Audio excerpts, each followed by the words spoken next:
Hello, good morning, and it's Monday the 7th of May here in London on a bank holiday in a pretty bright and now turns out rainy mid-morning. We start with the EUROSTOXX, fittingly, following the surprisingly unsurprising results of the Greek and French elections.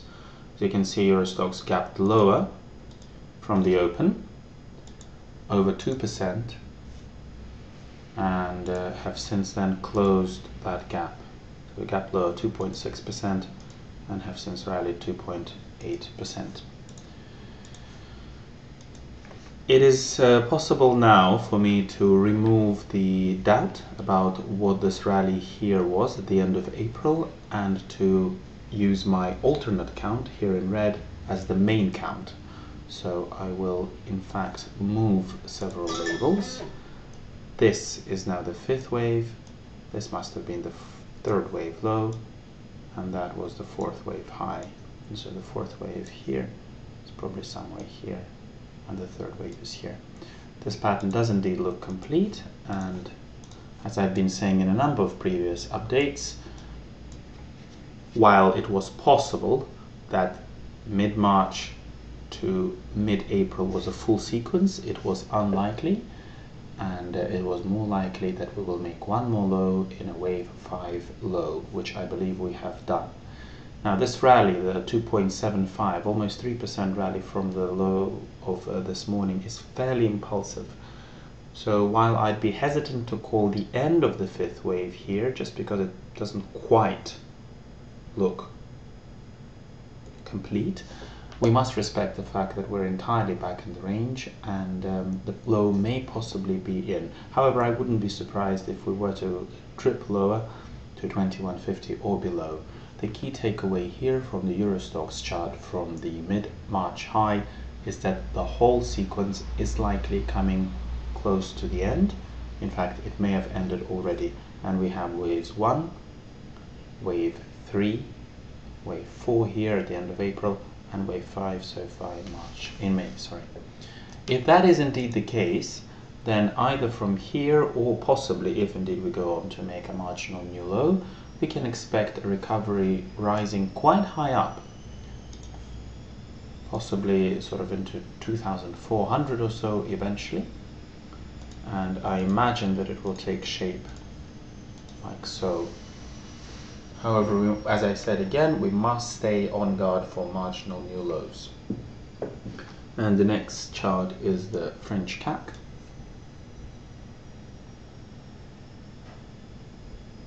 which obviously looks very similarly to the EUROSTOXX.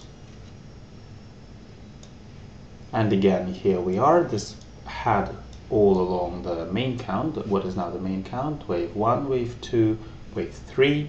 I thought that this would have been wave A of 4, B of 4, and then C of 4, but looking at the EUROSTOXX and the DAX, etc., all the indices that made new lows this morning, that is unlikely. However, the CAC did not make a new low, and the CAC could go on to make a new high over here, in which case we will have to respect the possibility that wave 4 finishes here, we then go on to make a new wave 5 low, and then begin a rally.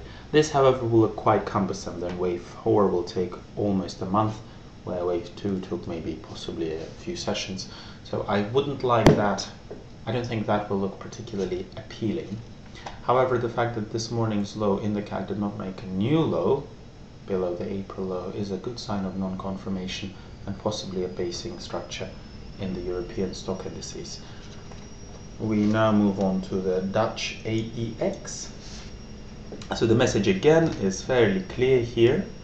We opened up with a new low below current levels, and we have waves 1, 2, possibly wave 3, wave 4, and wave 5 unfolding. Now the Dutch index is fairly clean, and the wave 5 could take the following shape. Wave 1, 2, wave 3 so far, wave 4 possibly rising to 300 or so, and then wave 5 as a marginal new low around 290, possibly later on this week, to make 1, 2, 3, 4, 5, finishing wave 5, and then getting ready for a big rally that could take almost a month and would see European stock indices rise about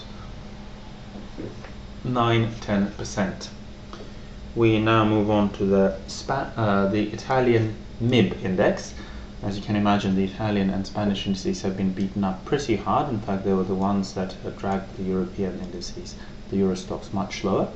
And this is the Italian index from the March high here. Very, very, very neat 5-wave move down. Wave 1, wave 2, wave 3, all the way here to the April lows. Wave 4, ABC, and possibly wave 5 finishing this morning. Again, I wouldn't be surprised if we make a new low here in the Italian index and possibly the EUROSTOXX, but I must respect the fact that this wave could really be wave 5, and we are now having the impulse, the beginning of the correction that will take us much higher into the mid 15,000s, so really, really quite high. The recovery so far is impulsive. It unfolded in an impulsive fashion, and we will discern the nature of ongoing market moves looking at how we correct. So if we correct in a meandering style down to sort of 13,600, we might possibly even buy with a stop at the lows. And this brings us on to the S&P 500 futures, which of course is what most of the world is looking at. I doubt that many people are looking at our poor little what's going on there. And here we are with the S&P 500 index. Now, I would imagine that a lot of the punters and analysts will declare a new bearish trend beginning, given the S&P has broken through previous April lows of 1355 plus or minus change. However, looking at the European stock index universe, which I think is in the final stages of a wave 5 decline, i.e. a big move from mid-March over here is finishing, I'm tempted to conclude that the S&P 500 index is only finishing a 4th wave correction up here, which unfolded in the following fashion. Wave A, and then little wave A, little wave B, little wave C, this mighty little rally at the end of April, which gives us a big B.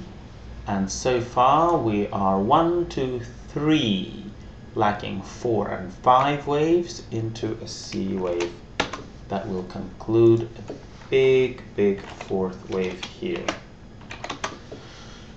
So that would mean that S&P 500 will still make a marginal new low, possibly into 1340 or so, get everyone very bearish, and then reverse and go on to make a new high in May. That would be probably quite surprising to a lot of people. Looking at, again, the European stock indices, I imagine that that is what will happen. However, that is not a strong view right now. I'm completely respectful of the wave patterns so far, and if anything, I would be short against 1380 roughly here, or conservatively 1360 roughly here. So at the very least, we're going to get one more poke low, and who knows, maybe there'll be a big collapse there. I don't think that's likely, but it could happen. If that is the case, and this is an A, a B, and a C 4th wave, then we will have waves 1, 2, 3, 4, and 5. Thank you very much for listening. I hope you enjoyed this broadcast, and I will chat to you on Wednesday. Bye-bye.